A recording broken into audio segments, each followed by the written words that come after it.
murder of Maria Lauterbach, who was from my community. That brought to light several issues as to how rapes are handled both in the report and with the victim.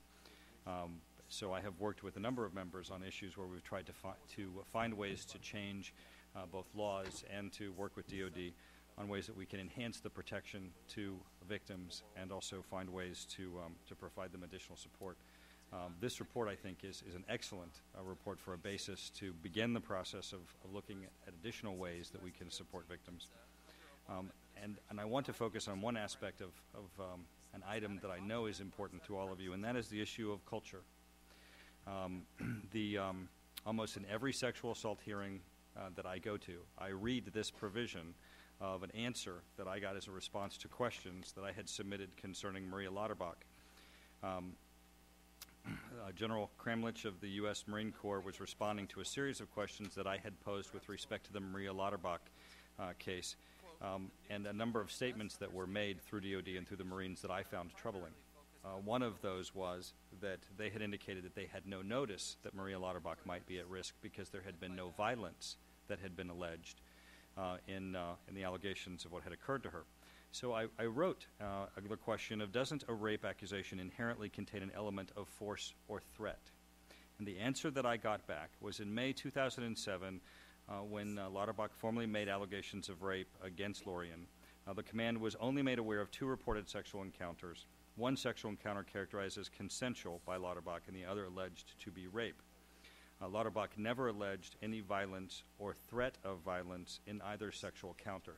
Now, the reason why I read that in every hearing, because when we have the issue of culture, I would hope that throughout DOD no one would ever write again that any sexual assault could not have an allegation of violence or threat of violence, because as we all know, it's inherent in a sexual assault itself. So with that, Mr. Chairman, I thank you for bringing the highlight to this, and know that we all have a lot of work to do, and we appreciate the work that you all are undertaking. Thank you. Thank you. We'll begin the questioning if nobody has any objection to that. Dr. Whitley, back in August of 2008, we had a report from the General Accountability Office which made 9 recommendations to improve the Department's sexual assault prevention and response programs. Today's report from the GAO states that you've implemented only 4 of those recommendations, and 2 of those 4 were actually addressed by non-SAPRO task forces. So can you explain to us why some 18 months later, since that report comes out, such a small percentage of those 9 remaining objectives have been dealt with effectively? We may have actually addressed more since then. I could probably answer the question better if we talk specific recommendations. I know one thing that was of particular interest to you, sir, was the oversight framework and the strategic plan. We have completed that. As I did take it per your suggestion to Ms. Farrell and give her a briefing on it. They made suggestions. I went back and took their edits and their suggestions. And that has been completed, and we've already begun some implementation. We're still waiting for it to be signed out by the new undersecretary. Well, Ms. Farrell, of the 5 that were unaddressed at all, your recommendations, can you prioritize those for us? Certainly. I would like to focus on the oversight plan, and we do appreciate the cooperation that we received from DOD by sharing the draft framework with us during our review, so that we could see it and analyze it and comment on it. And they should be given credit for laying a foundation for their oversight framework, which is quite a challenge. But that oversight framework, strategic plan, whatever you want to call it, based on our body of work, looking at best practices of successful organizations that are results-oriented, there are identifiable key elements that you'd want to see in the oversight framework, which we noted in the August 2008 report. At a minimum, you want clear goals, objectives, milestones, and performance measures. And performance measures are very key for that roadmap. As I mentioned in the opening, performance measures are necessary to gauge where you are as you're headed toward your goal, and to measure and make a course direct change if necessary. And that is one of the key elements that's missing in that oversight framework is the performance measurements. Another that we discussed with DOD back in November before we sent the draft report over with the recommendations that we'd like to see is once you have the performance measures, you need strategies of what you're going to do with the results once you get them in order to make those course corrections. Another element we'd like to see is tying the program objectives with budget priorities. Very key, because that will help DOD to support justification for any resources that they need, whether it's personnel or funding. And lastly, there were 3 documents that DOD provided to us during the review, and sometimes you'll have one comprehensive strategic plan, sometimes there's multiple documents. That's fine. We do not take issue with how many documents they have that comprise their strategic framework. But the 3 documents provided to us were difficult to tell how they did complement each other. 2 of the documents had 5 objectives that did match up. But then the oversight framework that they discussed with us and provided with us that was responding to our recommendation had 9 improvement initiatives that we could not correlate back. So it's not clear to us what that oversight framework that they provided to us, where that fit with the other documents that comprise their strategic planning. Dr. Whitley, is that helpful? Is that something you can work with Ms. Farrell and sort of correct? Absolutely. We did take the plan back after my meeting with her, and we developed a user guide. We also have requirements in the department to have a strategic plan, and it would be confusing to someone looking at the 3 documents. We have to align ours with the personnel and readiness plan and the secretary's plan, and we also had to go back and refit all of that. Then the oversight framework, we saw that as we hung that, if you will, on our strategic plan and saw that as part of our oversight. We see our role as prevention, victim care and response, and then our role as system accountability, and that's where we hung the framework. I think now we've made it more user-friendly, and we've also developed measures. One of the things that we talked about at the last hearing, our civilian and federal partners all struggle with finding the best measures for sexual assault, because as you know, you can't use reports because it's so underreported. So we are looking at ways now to measure prevention and response, and we were able to get at least 4 or 5 measures in the PNR strat plan. And we're going to measure awareness, we're going to measure victim satisfaction, and we are developing surveys. And it's a challenge, and there are not very many models out there. Okay. I mean, it seems to me that you have a good working relationship with GAO, and I appreciate that, and so I'm trusting that you'll be able to continue that and resolve those issues. I think they provide value added to you and a resource for you, so I appreciate that you are working with them and being open about it, and we'll expect that those things will be resolved. Ms. McGinn, just before my time is up, how are you aligning the resources, the money, to this so people know that you were serious about it and that it's going to get funded appropriately? And 2, the General made a good point. Are you going to be able at the Department of Defense to undertake a review of the Guard and Reserves at the state and unit level? We have just recently, I think it was last year, established program element codes. And into those program element codes, the military services put their money that they have dedicated to this program so that we have visibility over it. And that we can see that it's in there and it's not being cut or it's growing or whatever. And I think in FY10 there's about $110 million so far that the services had identified.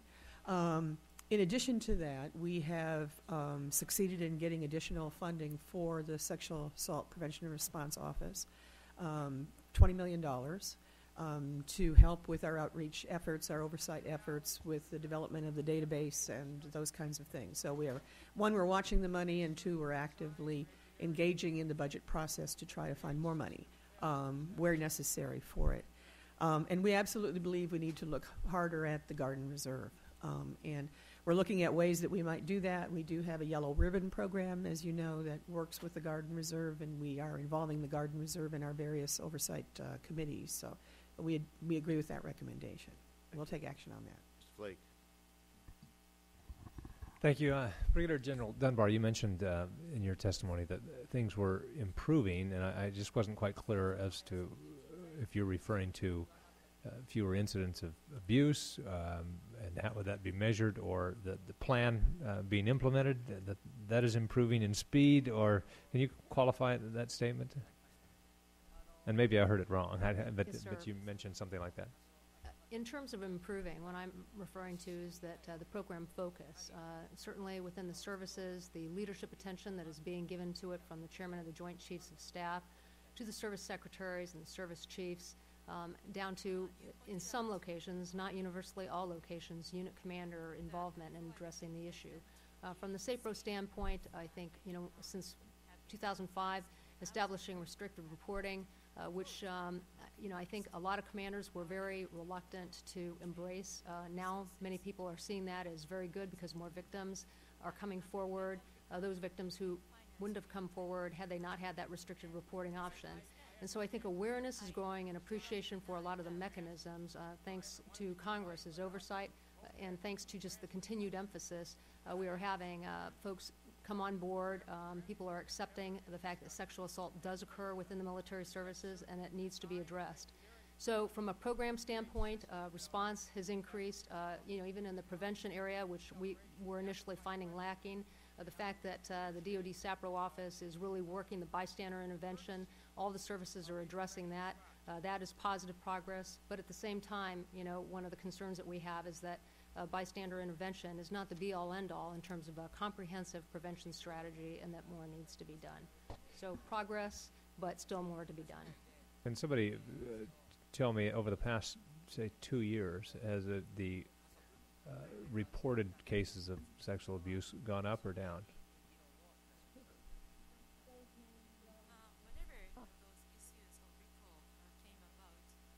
We've had approximately 3,000 reports each year, and we will be releasing our FY09 report on 15 March, and we already know the numbers have gone up slightly.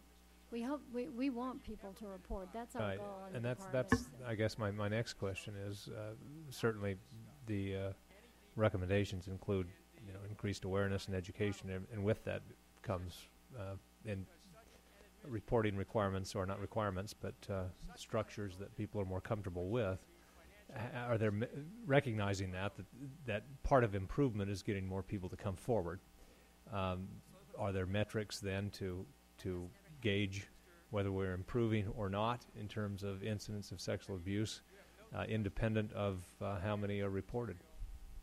We're developing a survey with the Defense Manpower Data Center to ask people on a survey if they've experienced unwanted sexual contact and if they've reported.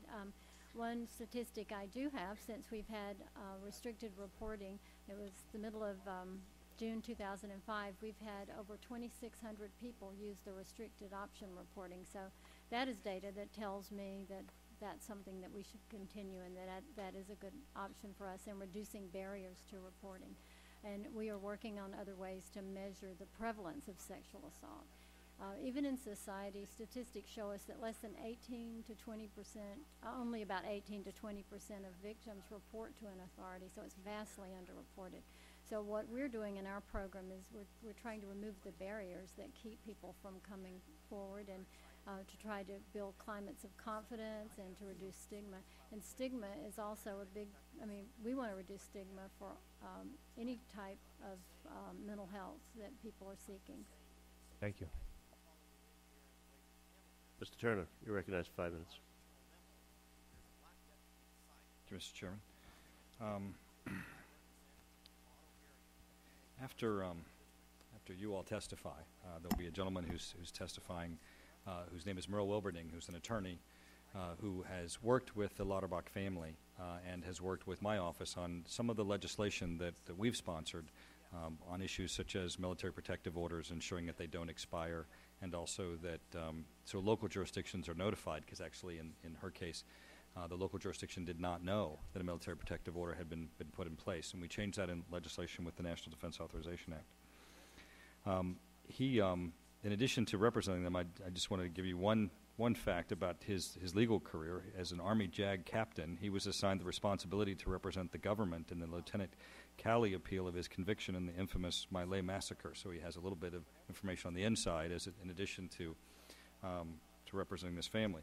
And in his testimony, one of the things he's going to highlight is the issue of the victim advocates, and he's going to lay out the case of really how people feel, whether or not that system is responsive. And then he has a recommendation that perhaps victim advocates need to establish a line of authority outside the base chain of command.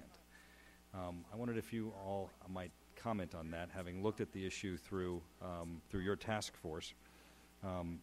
That's not something that you've recommended, but it would be interested to get your thoughts on that. General Dunbar, why don't we start with you?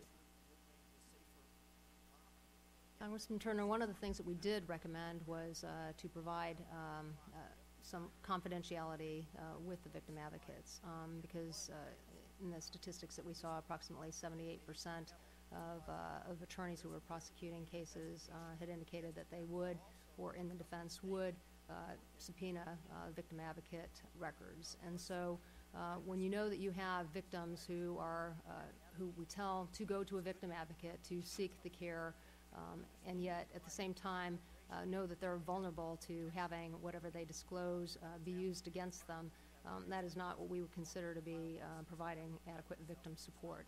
We do think that you can establish a system that allows the victim advocates to have that confidentiality and still have them within the military structure, as opposed to going outside of a military reporting chain. So in answer to your question, we did not explore specifically the proposal that you have outlined, but we recognize the importance of victim advocates and the care that they provide, and realize that we have a deficiency as it currently is set up. Do you have an opinion on that issue, on his recommendation? Well, sir, as I said, I do believe that we can cure the issue without having to have the victim advocates report outside the chain of command. There are a variety of options, I think, that exist. Anyone else wish to comment on the issue of the chain of command? If I could. Yes. I think we want commanders to be involved and to be proactive and to be advocates and to help solve these problems. And I think there could be a little bit of danger taking this outside the chain of command, that you would create a space where the commander wouldn't know what was going on, would not be involved, and would set up almost a conflicting relationship. So I would just caution that I think we want commanders, as I said, to be involved in this process and to understand their responsibilities and to respond correctly. So. If I could just add, I think, the issue, and especially in our review as we looked at restricted reporting, we have found that the commanders, if they know that certain restrictions exist, they respect those restrictions. And so whether it is within the chain of command, if a victim advocate is granted confidentiality, I think a commander would jeopardize his or her position by trying to pry information out of the victim advocate. And so that's principally why I think that we have options that we can work within. If I may weigh in on this too, we found one of the issues, access to a commander is critical for the health of the program. And so with the sexual assault response coordinators, when they had that access with their commanders and were able to voice their concerns and bring issues before them, we felt that they were very successful in what they were trying to do. When they had 2 or 3 levels of bureaucracy that they had to deal with, their effectiveness as response coordinators was significantly diminished. That's why the use of contractors as sexual assault response coordinators was one of our recommendations. We think that access is critical, and we think it's not only important to the program, but as many people have mentioned, the commander sets the tone, and the commander really needs to know what's going on in his or her command. Well, and with the chairman's indulgence, the reason why I find it an important recommendation is because, in the military, the situation is so unique in that the individual who is the victim has, the military in effect has a custodial relationship with them where they can't get up and leave. They're told where they're to be. You don't have the same freedom of movement that you would have if you were a victim in the private sector. And then to have what is ultimately up the chain of command, your boss, having the same people reporting to you that are supposed to be aiding you, the inherent conflicts of interest are just obvious as to how they could arise. And so I do think it's something for us to have more discussion on. Thank you, Mr. Chairman. Thank you. Ms. Harmon, we want to welcome you to the subcommittee and thank you for your interest in this subject and your leadership on it, and welcome you to give us 5 minutes of questioning, if you would. Thank you, Mr. Chairman, and I appreciate the fact that this subcommittee on a bipartisan basis has held 4 hearings on this subject. There is intense concern from Congress about what I would call an epidemic of assault and rape in the military, which I view as both a moral problem and a force protection problem. And at a time when the public looks at Congress and thinks we can't do anything together, I hope everyone was listening up. I think both sides of the aisle on this committee are equally concerned, and I know, Mike, that the Lauterbach family is very lucky to have you as their representative. You have been passionate about this issue, which is something we all need to be. On that point, only one of you, and that was Dr. Whitley, mentioned in personal terms the toll that rape and assault takes on people. Dr. Whitley said it changes a human being's life forever. And it may terminate some human beings' lives in the case of Maria Lauterbach. So I think we have to keep that in mind. It's not just a question of statistics and strategies and milestones and goals.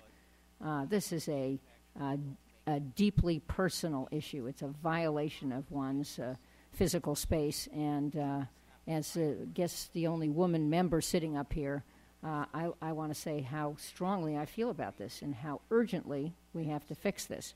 And I guess my message and my questions today are focused on prevention. It's good to, you've all heard me say this in the past, it's good to be better at response and better at victim care. I applaud you for trying to do that. And it's good to coordinate the statistics and create a more comfort for victims to come forward. All of that's important. But wouldn't it be better if we didn't have victims? I mean, let's get a sense of the proportion of this. I in August 2007, went to the West Los Angeles VA, where there is a women's clinic, and I was blown away to hear that 41% of the female veterans they see are victims of military sexual trauma, and 29% were raped. Now, this isn't a scientific survey, but I'm sure those are accurate figures for 3 years ago in the West LA VA. And generalizing this to the country gets me to my little soundbite, which is a woman is more likely to be raped in the military than killed by a fellow soldier than killed by enemy fire. So my question to you is, shouldn't we be doing more about prevention? I welcome your response, each of you.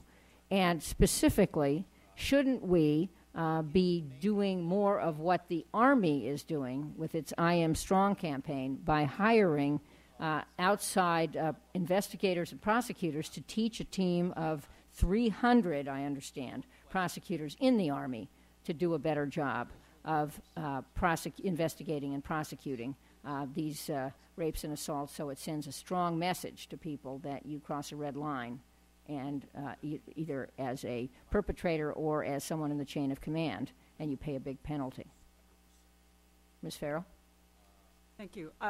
I would like to note regarding that first part, our report does note that not only does sexual assault have implications for the individual, but for the family, the friends, the colleagues, the whole community, besides the unique impact, obviously, on the military that we were discussing earlier. Regarding prevention, shouldn't that be important? I believe all three legs. Shouldn't it be more important, more emphasized? It should be, it is a prevention, response, and resolution. So I think there has to be emphasis on all three. As you know, after SAPRO was developed and established, rather, the emphasis was really more on response. Taking care of the victims was driving. And it's just, I think, in the last year, and of course DOD can speak to this more, where they've gotten more of a handle on the prevention. And that's what we're looking for, again, in the strategy of what are the clear goals of what you're trying to accomplish. And by having a very clear goal on prevention and how you're going to get there, maybe we will see this, actually, the numbers go down. Mr. Chairman, could others just answer my question? I know my time is expiring. Thank you always for the support you've given this program, Ms. Harmon. One of the things, I know the Army came out with their I Am Strong campaign, and the department has a DoD-wide strategy. We work very closely with the Center for Disease Control and use their spectrum of prevention, which tells us you have to work the strategy at every level, from the individual all the way up to policies and laws. And we also work with the National Sexual Violence Resource Center. And each of the services, in fact, the Navy and the Air Force each held summits just a few months ago. They brought in their highest levels of leadership. And I can tell you, in talking with some of the generals that were there and the leaders, they are all on board. And I think we have a very strong prevention campaign and strategy in all of the services now. If I could add, I had noted that there needs to be a greater emphasis on prevention, and having the strategy is great. The bystander intervention is one facet of it, but it also includes the community awareness and physical safety. For instance, when we were over in the AOR, how you actually set up a location, where you put the female latrine, where you site the female tents. Sometimes we have the cultural issues of this is the way it's always been done before. Likewise, even when you are going through the dormitory or the barracks areas, basic security measures, and some of the newer facilities you find that you've got the video cameras, surveillance cameras that are set up. It is a lot of it is driven by culture, and the more awareness that we have in addressing the issues, the greater you can provide prevention at basic levels. And that the key to all this is leadership involvement. The senior leadership of the services, no doubt, are all engaged. As I mentioned, the chairman is engaged. But that needs to populate down to unit commanders who have to understand that they have to be out front addressing this issue on a regular basis and have candid discussions of the fact that sexual assault is not tolerated. And even those things on a continuum to include sexual harassment, that those behaviors are not going to be accepted within service in the armed forces. Could I just add one thing about culture, because the military culture is created, and we take young people off the streets of America and we send them to basic training and we turn them into soldiers, sailors, airmen, and Marines. And while it's a more long-term solution, if we look to what we already know in terms of how to create soldiers, sailors, airmen, and Marines, couldn't we also look to how we change attitudes and how we inculcate this as a cultural issue? And I would just like to note, I was reviewing service programs in preparation for this, and I was struck by the fact that the Army, for their new recruits, has now got, the new recruits receive sexual assault training during their reception, during the first week of basic training, just prior to their first overnight pass, and upon advanced individual training entrance. So that kind of emphasis, I think, at the basic training level, I think would go a long way for us. Thank you. If I may, you have highlighted what was for us as a task force one of the most critical recommendations, that we have a comprehensive prevention strategy, cross-service, that's given a strategic leadership by the SAPR office, which has the measurements in there to know whether it's working or not, to give us the granularity to be able to identify trends, to see whether or not it is in fact doing what it's supposed to do. But one of the other recommendations which ties into it is the fact that we don't feel the DoD can do this alone. If we're going to develop a truly effective, comprehensive prevention strategy, we need to partner with our national allies in this effort, with academia, with the national alliances against rape and crimes against women. We need to partner with these experts throughout the country so that we can move forward with a comprehensive prevention strategy ourselves. Thank you, Ms. Hammond. Thank all of you. I think I'm going to give people an opportunity just to ask another question or two if they have it before we let you all go. And when you talked about culture, Ms. McGinn, I was thinking what we had listened to at the last hearing was about a connection by one of the witnesses, a connection between the ban on women in ground combat and sexual assault. Specifically, that witness testified that the ban sends a signal from the top that women are second-class soldiers and thus inferior to male soldiers.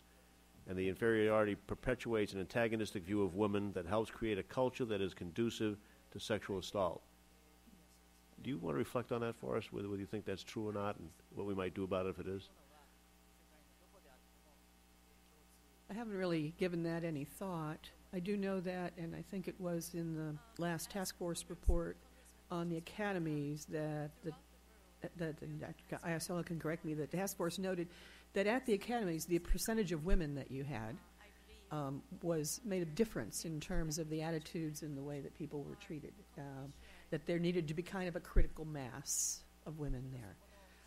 I don't know that the ban necessarily creates an issue for us. I hadn't really thought that through. Can we provide that testimony for you, so maybe you'll take a look at it and let us know what you think Okay, about it that at would some be point in fine. time? And I don't want to hit you unfairly, but it struck me when you were saying that it tied in Right. on that. Mr. Height, you've been very good to sit there throughout this whole hearing. I do want to ask you to weigh in on terms of data collection and where you think we're at on that, what needs to be done to make sure we're at the points we need to be. Certainly, Mr. Chairman. For any large database like this, it should be viewed as a process. It's a journey that you have to walk down. And so I would say at this juncture that the department is at the end of the beginning of the process. There are some things that have been done. Give them credit for that, but there really is a lot that still remains to be done.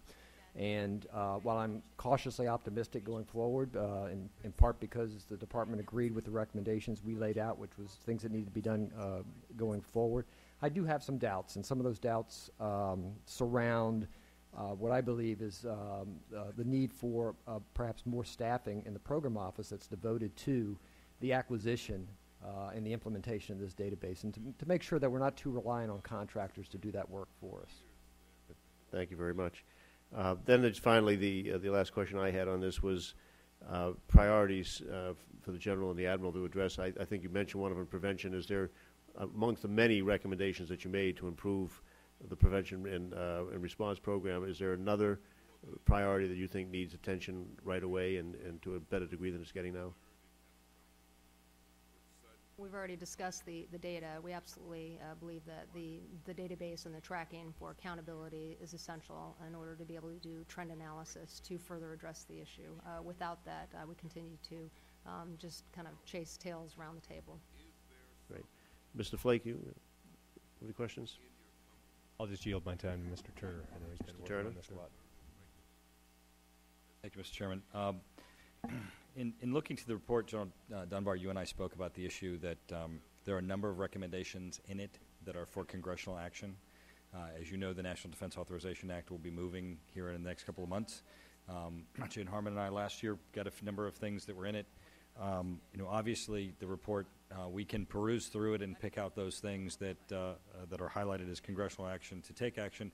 But I wondered if DOD, in response to the report, had plans on providing us the legislative direction in some of the areas that you're making a suggestion that Congress take action. Is that on your to-do list, or will you be leaving it to us to go through the report and begin to initiate those items?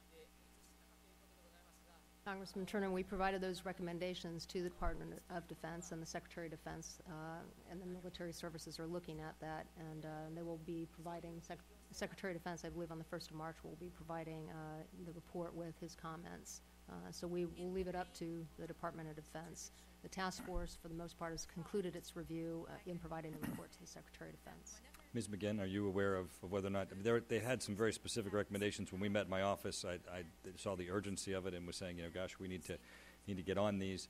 As you know, the bill will be moving in the next couple of months. Are you aware of whether or not I wouldn't want to miss a whole year that DOD has it on its agenda to get those items to us?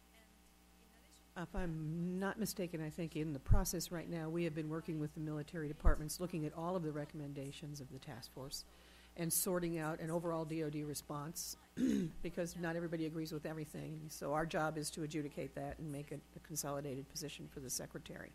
As we do that, if we see things that need legislative action, we can certainly formulate them for legislative action. I appreciate your commitment on that because I would, on the ones that you agree with that are in the report, we should move now.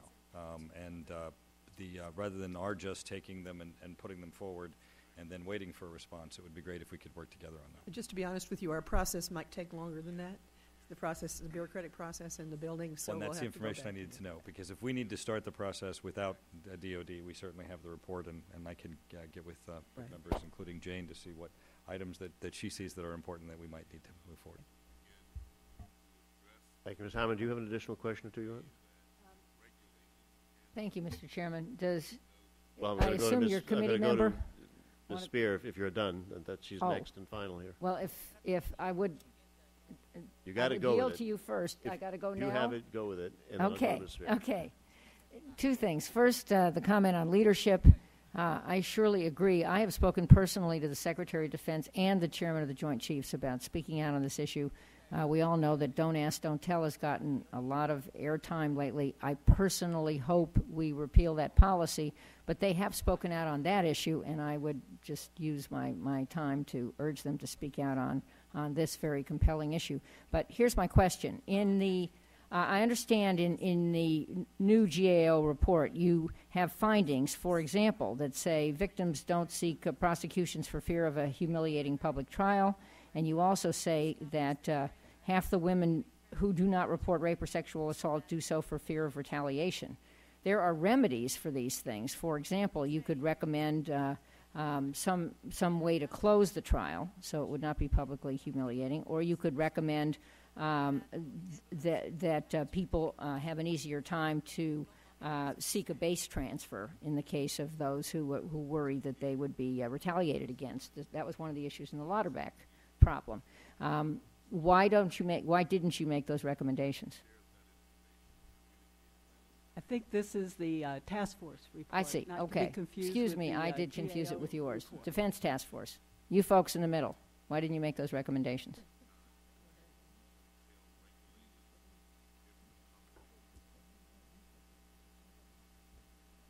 I think, Congresswoman, all the many areas that we looked at, we understood the role of leadership. We understood when we went around and we interviewed all the commanders and especially the courts martial convening authorities in every place, and you saw the extensive list of visitations that we did. Yeah. We looked at whether or not they aggressively addressed the issue of sexual assault and how aggressively they prosecuted any sort of concerns that arose within their commands. And the feeling that we got as a task force was that the major majority of commanders and courts martial convening authorities not only take this seriously, but they're out aggressively prosecuting where they can with the advice of counsel. As far as the safety issues, we have specific recommendations for the safety of victims, and we were very, very concerned about the way victims were treated once they reported to their command, and even those that in a restricted way reported to the chaplain or someone else. We as the general mentioned, we were very concerned about the safety and security issues.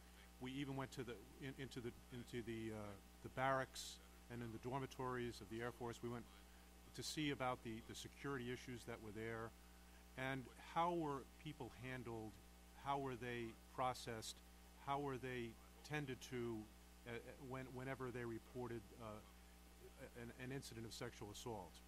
So that was part of our focus, a very important part of our focus, and our recommendations, I think, did address some of those issues. Well, let me just conclude, Mr. Chairman, that I think the rate of prosecutions lags way behind civil society, and I think there's much more to do, and part of it is a training issue for prosecutors. And again, I think the Army offers the best example for what needs to be done there. And on the safety issue, there are some specific recommendations that I think could have been in your report and weren't. For example, facilitating base transfer, which would encourage a lot of women to come forward who would otherwise be afraid to do so. And if they did so, in the case of Lauterbach, would have a horrible outcome. So I think there's more to do, and I think it needs to focus around prevention much more than just response, and we would get a lot farther, a lot faster with this epidemic among those who step forward to protect our country and who, in fact, we don't protect well enough. Thank you, Mr. Chairman. I appreciate the opportunity Thank you, Ms. to be Howard. We here. appreciate your interest and concern. The gentlewoman from California, Ms. Spear, we thank you for your interest and for your leadership on this issue. We're happy you could join us here today. You're recognized for 5 minutes. Thank you, Mr. Chairman. A question to the task force. My understanding is that in 2008 there were 2,265 unrestricted reports that were filed. Of those reports, how many of them then were pursued as full criminal investigations and court-martialed?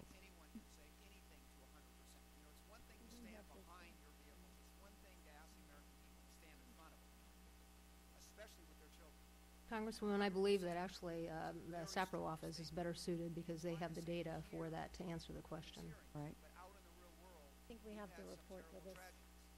I just want to make sure, as being a representative in San Diego, where the tragedy finally opened up this book, caused And if not only Toyota, but the American. there were 2,389 investigations on reports made in this and prior years, and we collect data by fiscal year, but certainly if an assault occurs in September, for example, that case is not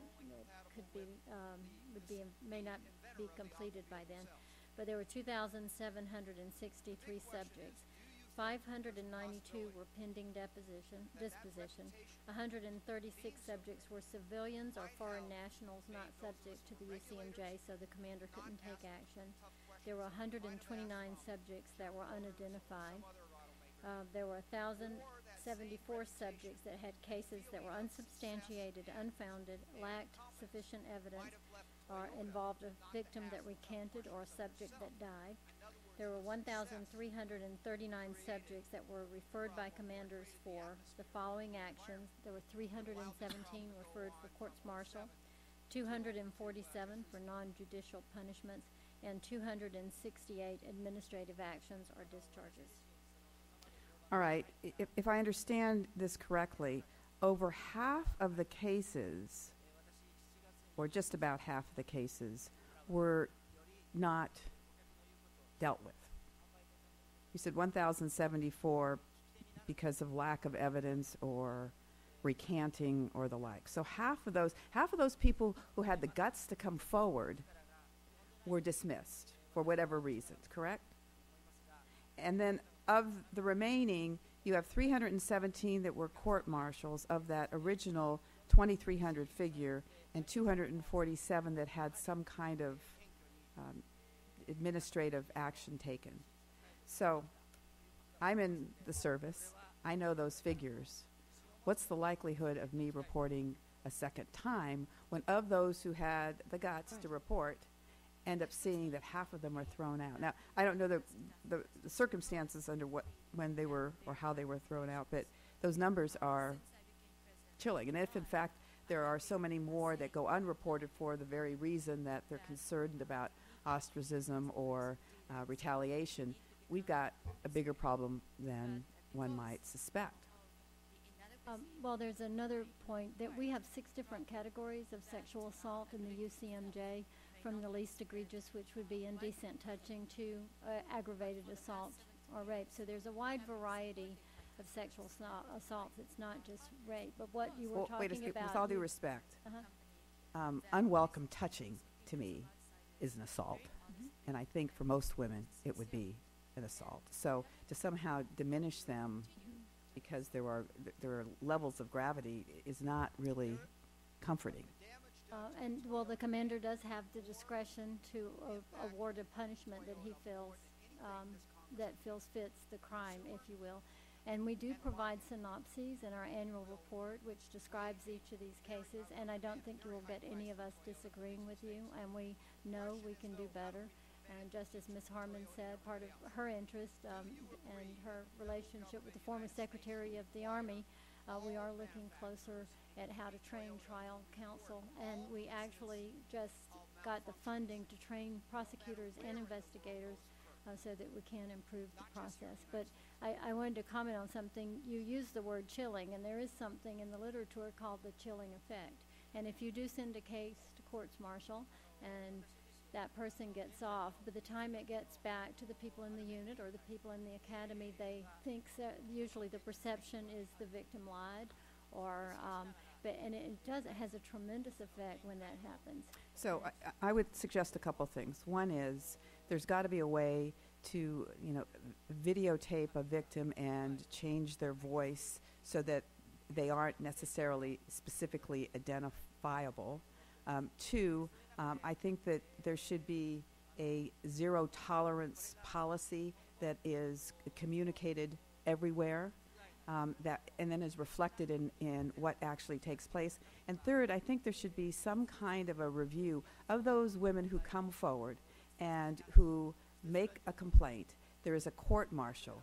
The individual perpetrator is court-martialed, what then happens to the victim in their professional career? I'd like to see us track them to see what is their life like afterwards. Because if their life is, for all intents and purposes, professionally destroyed, that sends us yet another message of why we're not getting people coming forward. Thank you. I yield back. Thank you very much. That concludes our questioning of this panel. I just want to take one moment to thank our friends from the General Accountability Office. You've been steadfast and incredibly helpful on this, and I suspect your work isn't done. At some point, we may want you to sort of look at this again for us or whatever, but I just want to thank you for the great work that you've done. Dr. Iasello and General Dunbar, thank you for your service generally to the country or whatever, but for specifically on this task force. I understand from your testimony that you think you're done now, and is that complete? You're complete your responsibilities on this, so I'm sure that you're on to other things or whatever. But we appreciate a great deal of the work that you did. We understand the magnitude of it, the time and effort that went into it, and the specificity in your report is incredibly helpful. And I really believe that it's going to be looked at and used as a guide to folks going forward. So thank both of you as well.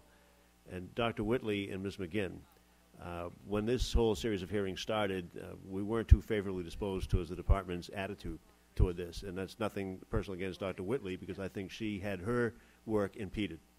Mr. Rodriguez and others, I think, were horrible, and I think they did things that they shouldn't have done. I think their attitude wasn't where it should be on this issue. I am impressed with both of you, with a sense of responsibility and desire to deal with this. I think we have ways to go, and I think your acknowledgement of that is comforting to us, that you understand exactly what's going on here and that there's work to do, and you seem quite willing to do it and to use the good resources that you've had at your disposal to get it done. I think I can speak for the rest of the committee on this. We appreciate that.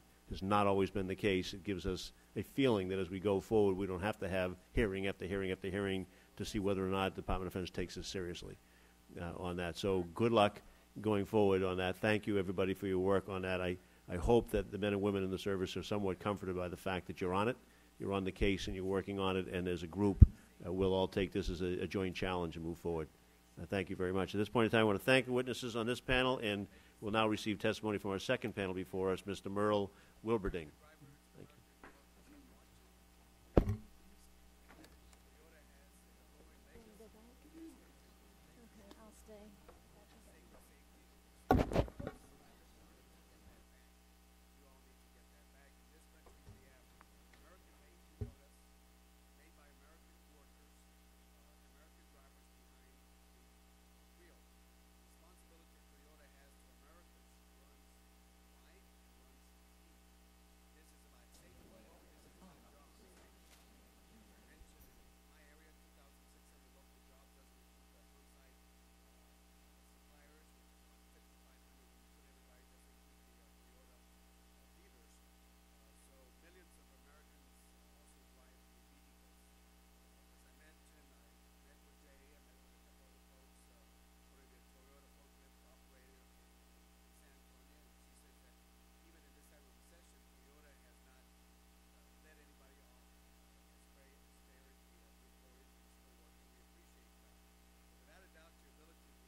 Thank you, folks, for allowing Mr. Wilberding to take his seat. General. Thank you. Good afternoon, Mr. Wilberding. Thank you very much for being here. Mr. Merle Wilberding is an attorney with the law firm of Coolidge Wall in Dayton, Ohio. He represented Mary Louderback after the death of her daughter, Lance Corporal Maria Louderback. He has previously worked with a number of additional families of victims of military sexual assault. He is also a retired captain in the United States Army, where he served in the Judge Advocate General Corps. Mr. Wilberding holds a JD from the University of Notre Dame. So I want to thank you, Mr. Wilberding, for coming here, making your time make yourself available for us and help us. I ask that you please stand. Just raise your right hand. Do you solemnly swear to tell the truth, the whole truth, and nothing but the truth? I do. Thank you very much. With that, Mr. Wilberding, you have a statement, I understand. Your full statement will be put on the record, of course. But if you could tell us in 5 minutes generally your points, your high points on that, we'd appreciate it. Thank you. Thank you, Chairman Tierney, Congressman Flake, and members of the panel. I appreciate the opportunity to appear before you today. I have submitted my written statement, and I'll give you a short summary right now. I'm Merle Wilberding. I'm an attorney from Dayton, Ohio. During the Vietnam War, I served as a captain in the Army Judge Advocate General's Corps. Since early January of 2008, I have represented Mary Lauterbach, the mother of Marine Lance Corporal Maria Lauterbach, who had filed a claim of sexual assault against fellow Marine Corporal Cesar Lorien, only to be murdered 6 months later and buried in a shallow fire pit in Cesar Lorien's backyard. At a hearing before this subcommittee on July 31, 2008, Mary Lauterbach became the voice of her daughter as she shared the fears and harassment that Maria had endured after she had filed the sexual assault complaint. This afternoon, I want to talk about the continuing stream of other victims and their families who have reached out to Mary and me. For me, it started in the cemetery after Maria's funeral. I was approached by 3 or 4 women, all of whom told me that they had been victims of sexual assault in the military, and all of whom told me that their lives had never recovered. As time continued, the stories from other victims continued. In February, we had a call from a mother whose daughter had filed a sexual assault claim against a fellow soldier. My heart went out to her as she said, "Maria's story could have been my daughter's story. The only difference between my daughter and Maria Lauterbach is that Maria is dead." In March, we had another call from a mother whose 19-year-old daughter had filed a sexual assault claim against a fellow soldier. Instead of receiving protection and programs to help her recover, she was haunted by the ostracism and disbelief of the fellow members of the unit. Meanwhile, the accused was treated with sympathy and deference as the case moved forward. In June, after the NBC Dateline aired a program on Maria Lauterbach's case, we received a telephone call from a mother who had watched the program. Her 20-year-old daughter was a Marine who had just made a sexual assault claim. Now she feared for her life. She had a military victim advocate assigned to her, but the victim advocate told her that there wasn't really anything she could do for her. All of these stories were virtually identical. The complaining victim became isolated and harassed. Their lives were disoriented. The victim became the accused became the victim. Significantly, all of these victims were no longer effectively contributing to the mission of the military. I want to focus on victim advocates, or as I often call them, victim listeners. In every discussion I have had with victims and victims' families, the victim advocate was described as a very nice person who expressed her concern and understanding, but was not proactive and was not independent, and either could not or was not able to do anything. In Maria Lauterbach's case, her victim advocate was her direct report within the chain of command. Consequently, her victim advocate had to think about her own efficiency reports, her own performance reviews, and her own obligations to the command. I have read the report of the Defense Task Force on Sexual Assault in the Military Services. There are recommendations to improve the Victim Advocate Program, but I do not believe they go far enough. Victim advocates need the ability and the training to be more proactive. It is at these most critical times that the victim advocate must act. It is important to remember that these victims are often 18 to 21 years old, and at this point, very vulnerable, very much alone, and very much incapable of making good decisions. Victim advocates need clear authority to act independent of the command. Congress should consider establishing a line of authority for victim advocates that is outside the base chain of command. Are we making progress? I'm at the boots of the ground level. What I see is not progress. I've heard the testimony of the panel before and the difficulties of making progress and of measuring progress, and I accept their testimony for what it was. But I do not think we've done enough. We need to do more. Victims need a better protection system to survive sexual assaults in the military, and the military needs a better victim protection system to protect their own interest in continuing to have a supportive and healthy and active military force. And thank you, and I'm open for any questions you have. Thank you, sir. We appreciate that. Why don't we start the question with Mr. Turner, who was kind enough to make sure that your testimony was procured for us here today. Mr. Turner? Thank you, Mr. Chairman. Mr. Chairman, I want to thank you again, and also the Ranking Member Flake, for allowing Mr. Wilberding to testify.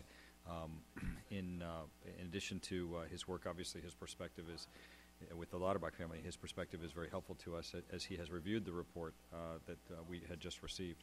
I'd like to ask you, if I could, to enter into the record an op-ed piece that Mr. Wilberding has written, Sexual Assault in the Military, Looking for a Few Good Changes, that has some of the recommendations that he had just... Without objection, so ordered.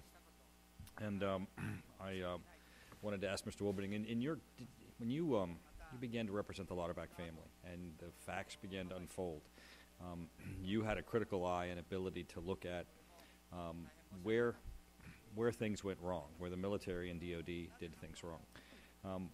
And I've greatly appreciated that, because it's been a great assistance to me as we've looked to legislation that might be able to address some of the issues. But one thing I find really compelling about the story of your experience since you began working with the Lauterbach family is that others have come to you. And they've come to you with their stories of their experience. Why do you think people are reaching out so and have been contacting you to tell you their stories also? Well, it's been an interesting process in the time period now, really 2 years from that. And people have called from all over the country. The cases I cited here, they were in military bases throughout the country. And each time what was consistent to me was that they had nowhere to turn to. They had their daughters in every case did not have any faith and trust in the victim advocate that they were dealing with.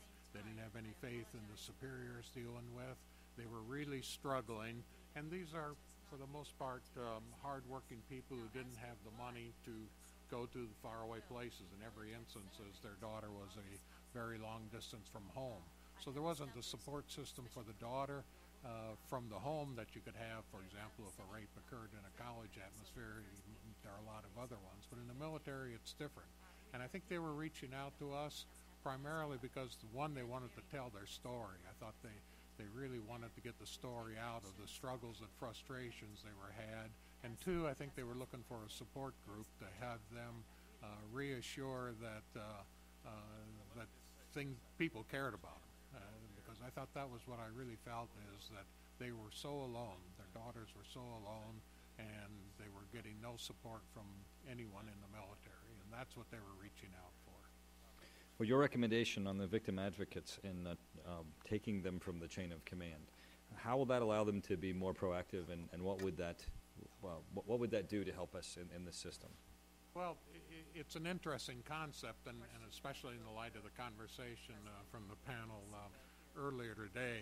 My initial thought had always been that when the Marines issued their statement on January 15th of 2008, remember that her body was found on Friday, January 11th, and at 3 o'clock the Marines issued a 9-page opening statement, they called it, that listed everything they had done. And what struck me about it, and by the way, they read it to us, I was in a conference room with Mary Lauterbach, they read it to us literally minutes before they walked in front and read it. So we had no opportunity to see it in advance, and we're trying to take notes on it. But what struck me about that 9-page opening statement was it was a series of statements as to providing some basis for why they didn't do what they didn't take things seriously, didn't take certain actions, didn't pursue her. Everything seemed to us that it looked like they were given reasons why they didn't do anything, and why their guesses at that were reasonable guesses. And what struck me is there wasn't anything in there, gee whiz, we could have done more, we should have done more. It came across with not a mea culpa, but a Maria culpa. It really struck me as they were saying, well, nobody gave us all the hard evidence if you had just told me all that. And they're putting the burden on the on the accused to connect the dots, and there were a lot of red alerts in that. And what struck me about the conference and the panel earlier was that when the question was asked, why wasn't it in the report, and the response was they talked to the commanders, and I have a good appreciation for that and a good amount of respect for them, great respect for them. When you talk to the commanders, it's like the same situation. To my reaction is the same as what I saw here, and it's the same as people in general. When people look at facts, they tend to look at it as reinforcing their own position. When institutions look at facts, they tend to look at the facts reinforcing their own position. So when the Marines looked at the Lauterbach facts, they looked at it in the sense of, well, we did this, we did that, nobody told us about this, nobody told us about that. And that's what I heard, frankly, in my view of the commanding generals. Do we need an independent one? No, we're doing a good job ourselves. And I sort of sense that that's in part human nature and part institutional nature, but I think it's something to keep in mind as you evaluate those positions. Thank you, Mr. Chairman. Thank you, Mr. Warburton. Thank you. Well, where would the line of authority lie to best ensure that independence? Well, that's a fair question, and a reasonable opportunity as to whether or not there's, I recognize the suggestion that it should be a DOD employee, if it's a civilian, or a member of the military, if it's a military victim advocate. But I think if they talk about it, and I've been out of the Army for a number of years, but the Defense Council and the military have a separate chain of command that the prosecutors don't have, and they did that to create some independence in that. And in terms of that, why I think it's important, and Maria's case is a good illustration, is the Marines gave their statement on January 15th, said this is what happened, every fact is true, and nobody told us differently, and we obviously don't have any obligation to pursue it. But in doing that, they didn't really look at what had happened beforehand, and consequently things just fell by the wayside, and they didn't have a independent victim advocate saying, particularly in that period, which should have been all the time, from May until December. She went missing on December 14th. The victim advocate could have been and should have been doing more things. But from December 14th to January 11th, to me, that's where an independent advocate could have been most helpful. You know, what about this evidence? Mary Lauterbach, as the mother, could have been in contact with her. Found this, found that. Why don't you do more? Yeah, I guess I get that aspect of it. I think it's a point well made. But to whom would that victim advocate report? I think they would have to create that system within the military. And what about the task force recommendation that there would be privileged communications between the advocate and the victim? Is that a good idea? I think that's a very good recommendation. I read the victim stories in Appendix F and detailed the stories where defense counsel for the accused had essentially taken the depositions, called them as trial. I think that's a very good suggestion. Mr. Flake? Mr. Turner? Sir, I want to thank you for coming all the way to make your suggestions. I appreciate you letting us put your article on the record. I think these are things that will help inform our decisions as we go forward, and particularly with that one idea that certainly needs and warrants to be explored. So our appreciation. Thank you. Thank you, Chairman. With that, the meeting is adjourned. Thank you.